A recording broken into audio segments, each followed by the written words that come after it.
Halo, selamat siang. Perkenalkan, nama saya Natalia Ginting. Saya dari kelas B, NPM 219100044. Saya dari Prodi PGSD semester 1, dosen pengampu Budi Nulansari, HSMPD. Di sini saya akan membawakan materi tentang makhluk hidup pada modul 1. Mari kita simak videonya. Makhluk hidup pada modul 1, asal mula, ciri-ciri, dan organisasi kehidupan. Mari kita bahas satu-satu. Pada asal-usul makhluk hidup terdapat teori abiogenesis, yang merupakan salah satu teori yang membahas tentang asal-usul kehidupan makhluk hidup di bumi. Contohnya, orang zaman dahulu menganggap jika ikan dan katak berasal dari lumpur di area tempat ikan dan katak hidup.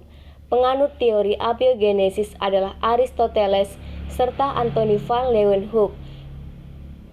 Yang kedua adalah teori biogenesis, yaitu teori biogenesis adalah teori asal-usul kehidupan yang menyatakan bahwa makhluk hidup berasal dari makhluk hidup lain.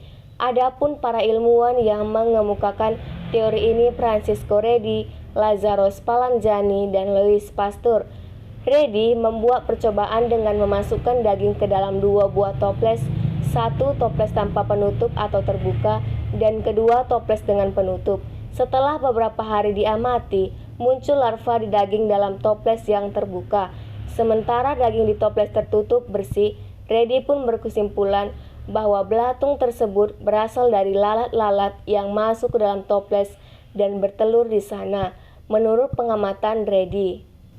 Lalu yang ketiga, teori evolusi kimia atau neabiogenesis, yaitu Harold Urey dan muridnya Stanley Miller pada tahun 1953 membuktikan hipotesis Oparin and Haldane dengan membuat percobaan yang meniru atmosfer bumi primitif dengan mencampurkan gas-gas seperti metan, amonia, dan uap air, serta hidrogen. Miller percaya bahwa pembentukan senyawa kompleks penyusun makhluk hidup tidaklah mudah dan memerlukan jutaan tahun untuk terjadinya evolusi kimia hingga terbentuk makhluk hidup sederhana.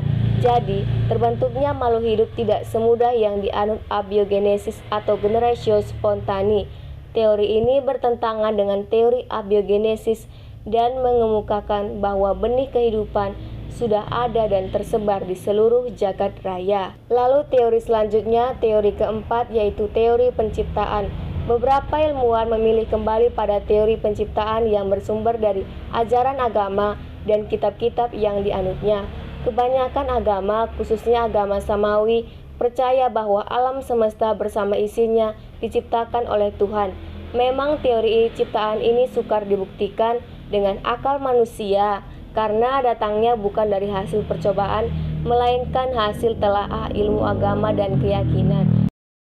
Selanjutnya, ciri-ciri makhluk hidup. Ciri-ciri makhluk hidup yaitu 1. Bernapas, 2. Membutuhkan nutrisi, ketiga bergerak, keempat bereaksi pada rangsang atau iritabilitas, kelima tumbuh dan berkembang, keenam bereproduksi atau berkembang biak, ketujuh mengeluarkan zat sisa, dan kedelapan beradaptasi, dan kesembilan memerlukan suhu lingkungan tertentu, dan yang kesepuluh mengalami metabolisme.